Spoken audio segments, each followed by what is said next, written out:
Well, Secretary Rubio, the World Food Program estimates that 8,000 children die from hunger every day. Until last Friday, over 123,000 rough boxes were purchased for Sudan, but were sitting in Rhode Island in a warehouse because of State Department delays. So my question for you is, are you doing everything you can to keep starving children from dying? There was no State Department delays to that being deployed. There may have been other delays, but it was. Folks, you've got to see this. We have a freshman Democrat congressman trying to pull a fast one on Secretary of State Marco Rubio, and honestly, it backfired. We're talking props. We're talking poster boards. We're talking pure political theater. Representative Gabe Amo thought he had a gotcha moment about humanitarian aid, but he forgot one huge detail. Real life isn't a press release. Rubio's response: absolute class and cold hard facts. You do not want to miss this take. Let's get into it. Secretary Rubio, do you know what this is? I'm sorry, my Lasix is not as good That's as it used all to right. be. I'll explain. This is a ready-to-use therapeutic food, also known as a rough.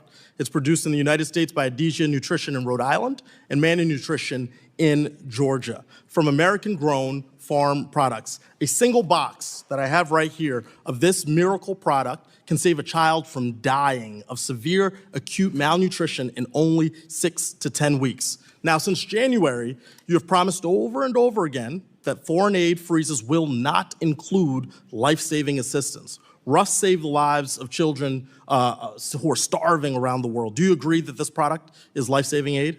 It can be, yes. Well, Secretary Rubio, the World Food Program estimates that 8,000 children die from hunger every day. Until last Friday, over 123,000 rough boxes were purchased for Sudan, but were sitting in Rhode Island in a warehouse because of State Department delays. So my question for you is, are you doing everything you can to keep starving children from dying? There was no State Department delays to that being deployed. There may have been other delays, but it wasn't State Department. There were State Department delays. And it is clear that you have not done everything you can do to keep these kids from starving, because there are another 185,000 boxes of Ruffs that the U.S. government and taxpayers have already paid for sitting in that same warehouse, all because the State Department doesn't have a plan, doesn't have its stuff together to get this rolling. So I can think of several countries where this aid is desperately needed, where these boxes of Ruffs could save hundreds of thousands of children's lives. And these delays have real consequences, not just for starving children, but also jobs at home. I talked to the CEO of Adesia, who said they had to lay off 10% of their team due to the lack of payments from the U.S. government and a lack of clarity in March. So Secretary Rubio, will you commit to making decisions needed to move the remaining 185,000 boxes of Ruffs to countries that need them by the end of this week? Well, I'd be interested to learn what those impediments are. Well, we've been talking about this for a while. I've sent you letters since January. But there's no impediment on our end to distributing that. There are impediments. I'm speaking directly to the source. Sudan is a war zone. Secretary, I'm reclaiming my time.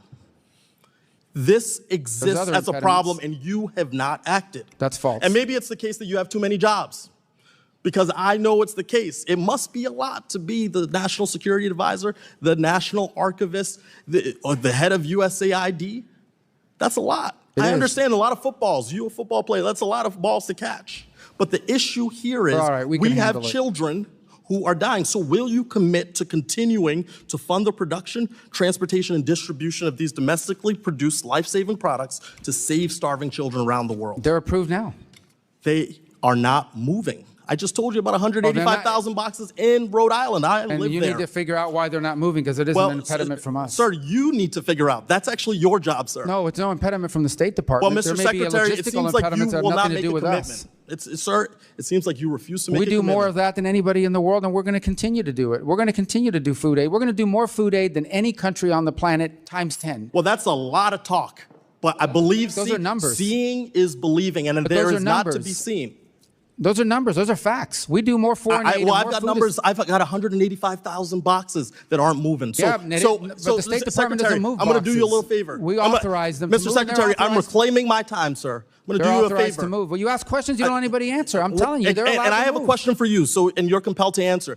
Why don't you take 10 seconds now to turn to your staff and say, let's get this fixed? My staff knows that this has been fixed. There's no impediment on the State Department side. Well, then you have not proven that to me. If the people who are affected, both here domestically and around the world, are not receiving this life-saving product. They are receiving it. Look, you staked your career in the Senate on supporting humanitarian aid. but now you won't make a commitment, or you're saying things have been done that already haven't made been the done. commitment.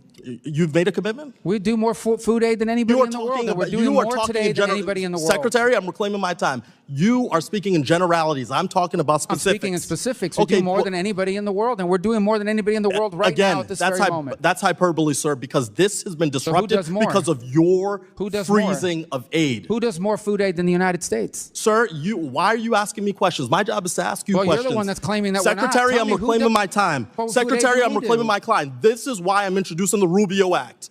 So you focus on the one job that the Senate gave you to serve as our Secretary of State because you are clearly distracted, okay? After the last few months, I understand why President Trump has such colorful nicknames for you.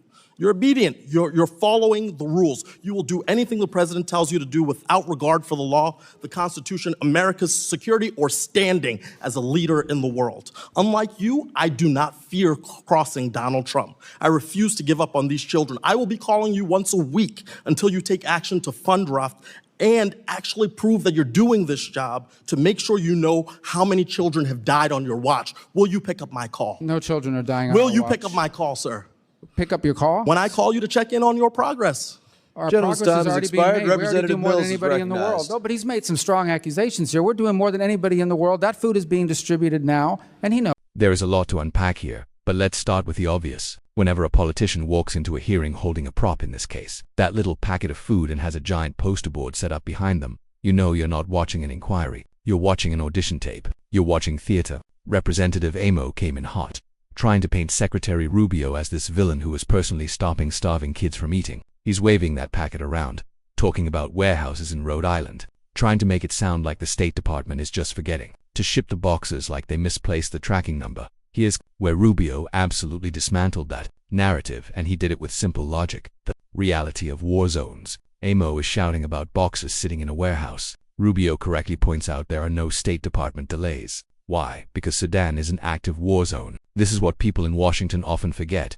You cannot just Amazon Prime food into the middle of a civil war. Rubio is trying to explain that if you dump aid without a secure logistical plan, it gets stolen by warlords or the trucks get blown up. Blaming the Secretary of State for the fact that Sudan is dangerous is absurd. It's a logistical nightmare, not a bureaucratic one. The pivot to personal attacks. Did you notice what happened when Amo realized the logistics argument wasn't sticking? He pivoted immediately. He went from talking about starving children to attacking Rubio's resume. Oh, you're the National Archivist. You're the National Security Advisor. Then he brings up Trump's old nicknames for Rubio. That was the moment Amo lost the argument. When you have to resort to digging up campaign nicknames from 8 years ago in a foreign affairs hearing, you don't have a policy critique, you have a grudge. It was petty, and honestly it looked desperate.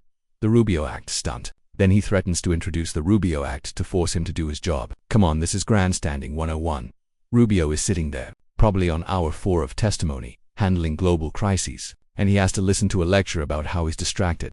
I loved Rubio's closing line. He said, "We do more food aid than any country on the planet times 10, and he's right. The United States funds the vast majority of this stuff. For a congressman to sit there and lecture the guy running the department that literally feeds the world about not caring, it's insulting. Look, oversight is important. Congress should ask questions. But there's a difference between asking, how do we solve the logistics in Sudan, and shouting, will you pick up my phone call? For a viral clip, Rubio stayed calm, stuck to the facts about the war zone, and didn't let the theatrics rattle him. That is the difference between a seasoned statesman and someone looking for likes on Twitter. Let me know what you guys think in the comments. Was this a valid critique by Amo, or just a show for the cameras? I know where I stand. Thanks for watching.